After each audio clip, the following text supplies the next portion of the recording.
All right, guys, good to be with you. I'll make these comments brief here. We're a couple weeks into our preseason, as we talked about at Media Day last week.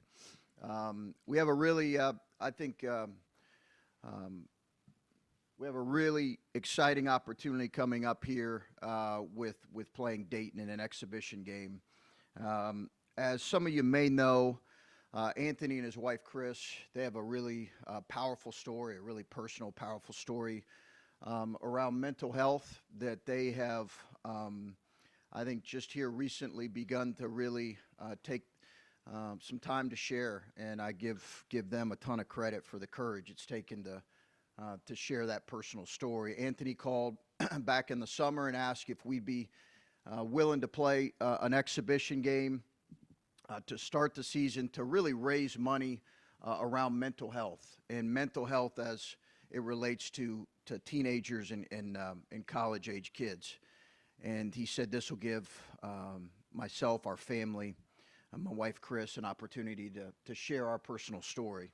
And we really jumped in with 2 feet because I think it's a great opportunity to raise money, to raise awareness, to also hopefully give Anthony and his family some healing in the midst of this. So I'll let him or you kind of learn more about their personal story. Dayton's obviously a good team. There's history here, recent history, as recent as 2014 in the first round of the NCAA tournament. They're in Aaron's last game, I believe, in Buffalo. And then the last time I believe we played there was in 1988. So it's been a minute since we've traveled and played there. The game will be very much an exhibition.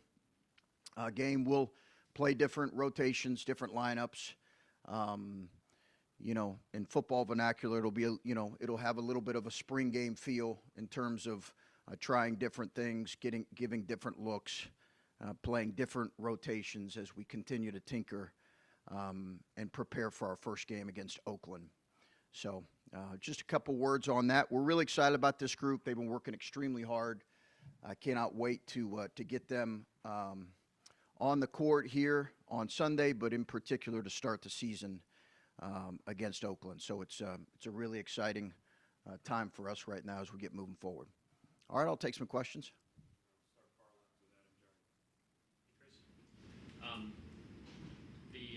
When you spoke with us at Big Ten Media Day last week, you said you had a couple guys still kind of banged up a little bit. Just what's the health of the team heading into this weekend? Yeah, no real updates on Tayson's still in going through his recovery from his procedure, Adam, and that's still going to take a few weeks. There's no real update on his timeline. Austin Parks has returned to practice. He's beginning to do some full court work today. And then we've had some other bumps and bruises, but nothing of note, just normal preseason. We're going long. We're hitting pretty much every day right now, and that can beat up a body a little bit. So we'll taper back as we get closer to real games. What will be the benefit of playing a game at this part of the preseason that isn't behind closed doors, that is going to be, warts and all, is going to be out there for everyone to see? Yeah, no, I think in most cases, as you know, the idea behind this is closed scrimmage, although those super secret scrimmages are really not super secret anymore, as we all know. Somehow we've got some moles in our program because you guys always figure out what the scores are in those particular games, which is really fine. I couldn't care less. We do have a super secret scrimmage the following week that many of you guys already know the opponent. And that will be I think we have really 2 early tests for our team. And again, you approach them very differently than you would a regular game. That's the reality. But I think both of these teams, I believe Dayton's picked to win the A-10. They're coming off a 20-win season. And the team we're scrimmaging is also picked to have a very good season.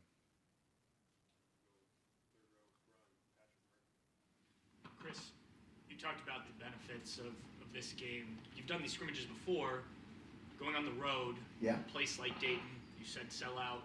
How much does that impact, especially some of the young guys getting a chance to experience that, even though it will be still an exhibition? Yeah, I think it's great. I really think it's great because that'll be an environment that will mimic really what a Big Ten road environment will look like. And it's early, right? It's October. You're throwing your group into that. I think the reality is having some guys that have been through some high level environments, road environments, having those guys returning that are going to play important roles for us really helps. But there's no question that's going to be a different feel than what you normally experience in these closed doors, almost like a classroom setting is what a lot of these, what these scrimmages are. And going on the road and doing it is, I think, we look at it as a great opportunity. And I think it's, again, we're looking at it as another practice, another opportunity to get better. But obviously it's against someone else, which I know our guys will welcome. Hey, the idea of having this opportunity to play to raise awareness for mental health is a cool chance for you to talk about what that means for your program, even though a lot of this is Dayton focused. Obviously, Coach Day has a big mental health initiative. What priority in your program is mental health, the resources you have available to your players, and how do they take advantage of those? Well, as many of you know, the university and the athletic department really, I think, was ahead of the curve in making this a priority years ago. I think Gene led the way with that. In terms of the staffing and the therapists and counselors that are available, and beginning the conversation years ago, I think that was, again, I think we were ahead of the curve, and certainly we have the resources to make that a priority. I think as far as a head coach's responsibility and our staff's responsibility, I think it's important to have open dialogue about what it looks like, what mental health looks like, and what taking care of yourself looks like, to normalize this whole process of young people going through struggles that they go through. And when I had a chance to talk to Anthony, I think he brought some great insight, and as it's such a personal story to him, talking about his daughter and what she went through during the years of the pandemic, and some of all the struggles that young people went through there. So I think it's I think each program and each staff here that I'm in contact, I know I've talked to Ryan about it, take it very seriously. I think it's true for young people, it's true for all of us sitting in this room, that it is really important to prioritize that. And on another note, I do think that one of the things I've learned as I've advanced in years here a little bit is I often feel like I'm in the best place with my self-care when I'm thinking about others and when my life is centered around helping others. And I think it's always a good lesson for all of us. It's kind of hard to transition back to a basketball question after that, but I'm curious, when you have a new team, every year it has a little different feel to it. Can you give us a sense of what the maturity of this team feels like early in the year, their ability to grasp what you guys want to do? Yeah, good. Yeah, really good. I feel really good about it. Again, having some guys returning that played important roles, like Bruce, Roddy, Felix, Zed. Having some older guys, been really pleased with our 3 transfers that we added. So I think it's been really good. Obviously time will tell, but we've had some really good leadership. I think we have those sophomores that have taken another step as players and as people. And in Bruce's case, I think he's really grown as a leader. Chris, on the mental health part, you have to be amazed and delighted with how far this pendulum has swung from when you were a player, maybe even at Gardner. Yes. I mean, would you have benefited from this back in the day as a player, or the stigma was there then? Yeah. It's not now. I mean, how far has this thing come? Yeah, I can't imagine going into my coach and asking him if I could see a therapist. That's how far we've come. I just couldn't imagine doing it, and or my trainer. I just it just wasn't common, and in some ways, and I never got this impression from him. But he many of you know, I was super close to him. He's since passed, but it was not normalized in any way. So I think that it's come a really long way. And again, I give our athletic department a lot of credit for it. But the reason this was I think we jumped at it, and we've talked about. I know for 7 years now here, I've gotten grief from Dayton fans about never playing them. And trust me, it's been pretty consistent. We have talked about playing in the past, and I'd be open to doing a home and home with them at some point for sure, as we almost did it a couple years ago. But this is so unique because it's so personal to Anthony and his family. And I think that's why I got tremendous respect for him. That's why we jumped at the opportunity. Basketball question. Sure. Last year we were watching Roddy. He's just kind of going Yeah. along. Boom. Late in the season, tournament, he just comes on. How important is something like that for a kid to really just come into this year like a 180 almost? Yeah, I think finishing like we did was important for everyone, but certainly for him with the way he played to get some confidence against good teams and to finish 5-2 down the stretch. He didn't really kind of hit his stride until the last few games of the Big Ten tournament. We saw glimpses of it in practice. Now for him, I think he's got to take the next step as a player, and that is really how consistent is he going to be, and that's what's sitting in front of him, the challenge. How consistent are you going to be? For us to be good in what we believe we can be this year, Roddy has to take a real consistent step forward. You mentioned the transfers. Want to ask about Dale, especially now Taysom now, probably an important ball handler for you guys at the moment. Probably will be this season anyway. But Yeah. Are you expecting him to be the kind of player he was at Baylor, or are you expecting even more scoring or want that from him this season?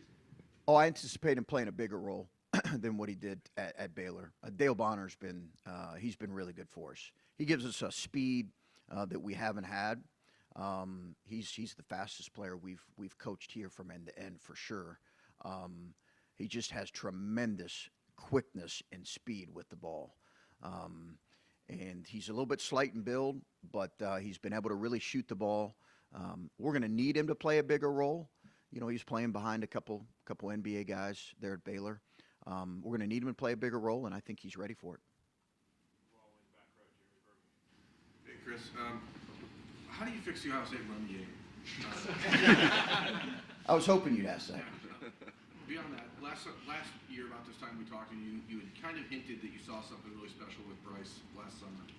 How do Scotty and Devin, similarly ranked kids coming out of high school, high expectations? Yeah. How have you seen them adapt to this level, and what are you expecting from those guys? Yeah, I think Bryce had this natural ability to kind of get a bucket even when he was being challenged or closely guarded. He was a tremendous isolation player.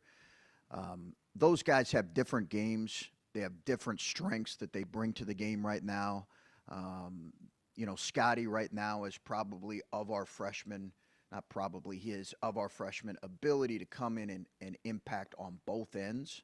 But I think they all will have moments this year. I think the reality is if our team grows like we expect it to, we may not need to rely on our freshman class as much as we did last year in terms of just throwing minutes their way, which I think is healthy for them and for our team. I think Devin's shown real improvement here in the last couple weeks in his conditioning and his fitness. But again, I think that's a high bar just in terms of Bryce's proficiency scoring to place on anybody. But they have different strengths that they bring, and certainly both of those guys will impact our team. You and Ryan Day, it seems like there's been a little bit more simpatico, the podcast stuff that he was on, over the summer. You guys, obviously, as a program, need the football program for recruiting visits. Now, how vital has this relationship been between the two programs in the last few years? Well, since I've been here, really. I mean, Urban was tremendous as soon as I got here. We've since stayed in contact and stayed in regular communication. I never forget him coming over. I think he was working in the office, came over during the Michigan State game when we beat him there. But those guys have, both of those guys have been great. They've been, our wives, we have dinner together. We built a friendship. I think there's a commonality in terms of, being at this place. And I think it's grown into a really, beyond just a working friendship. It's grown into a friendship. So big fan of him, big fan of his leadership, and can't wait for this weekend. Hey, Coach. Obviously, this is the third season in a row where Dayton has sold out their regular season schedule. They love basketball down there at Dayton. What kind of elements of their culture would you like to have emulate up here at Ohio State? Well, I love their arena. Excuse me. Love their arena. Love the size of it. And I love ours as well. I just think they have a pretty compact place. Had the chance to see it for a minute over the summer. And we know for years, right, for decades, not years, for decades, that place has been really passionate. I think they have, one of the great basketball fan bases, and most people who follow college basketball know that. They have one of the great basketball fan bases in the country. And I'm really excited for our group to play in front of it because it is a tremendous following. So, kudos to them for doing that. It's been that way for years now. They're pretty consistent in that, as they always have been. They love their basketball, and that's part of the reason why the first 4 games have been there in the NCAA tournament. Your team had an exhibition again last year against Chaminade, objectively a lower caliber team than Dayton. How important is it after a disappointing record last year to open your season against higher caliber teams like Dayton and the double secret scrimmage team? Well, as I mentioned, it's an opportunity for us to get a chance to see how we perform against a really good team, a team that's expected to win their league and be an NCAA tournament team. I think that gives you great feedback. Again, it's not. It'll be coached differently than a regular season game. That's the reality of it. We'll look at different rotations, different lineups. We're not going to play guys as much as we would when we open against Oakland, but it'll give us a really good test and information to take back. Hey, Chris. Simple question, maybe not a simple answer. What are you hoping to get out of this game? You mentioned different rotations and things, but on individual kind of guys and play in basketball, what are you hoping to get out of this? To see how our guys respond in that element against another good team, against the physicality that they're going to bring. They have a really good frontline player. It'd be great for us to see how our guys operate against a really good frontline player, as well as a talented guard. They got a couple preseason all-league guys. So anytime you're going into this, you only look at it as a coach and as a really positive thing, because you get all of this immediate feedback that you can take back. And in some cases, if you're struggling or if a guy's struggling, you might leave him in there a little bit longer, just for him to experience and work through that a little bit. These are the kind of environments where you do that. I'm sure you've talked with the guys, and they know the story, and they know what you guys are doing and why. How important is that at the beginning of this season for them to have those conversations with each other and begin that bonding and building and getting to know each other on a different level? Well, I think that takes time, as you know, Whitney. That takes time for teams and for guys. We did a cool thing here a few weeks ago where we spent some time away from campus, away from their phones, which was really well received, as you might imagine. And it was a really good thing. But I think those kind of conversations, how personal those can be around mental health and maybe what a kid's struggling with, they take some time to develop. And I think we're getting there for sure. Yeah, Coach. Felix Akpara, just curious about him now 3 weeks in or so. Are you getting the sense that he's making that step to where he could be a 20-minute, 25-minute a game type player? Because when he played those kind of minutes in the tournament last year, it felt like he was changing games and impacting games. Yes. He was able to stay on the court. Yes. What do you like about him, I guess, if he's able to do that? A lot. Yeah, I like a lot about him. Just what you said. He impacts the game in a lot of ways. And I think for us, he's going to need to be able to play those kind of minutes consistently. He is, he's still, his offensive game is still evolving, and he's got to make sure he understands kind of who he is and what his strengths are. But his offensive game is growing and evolving.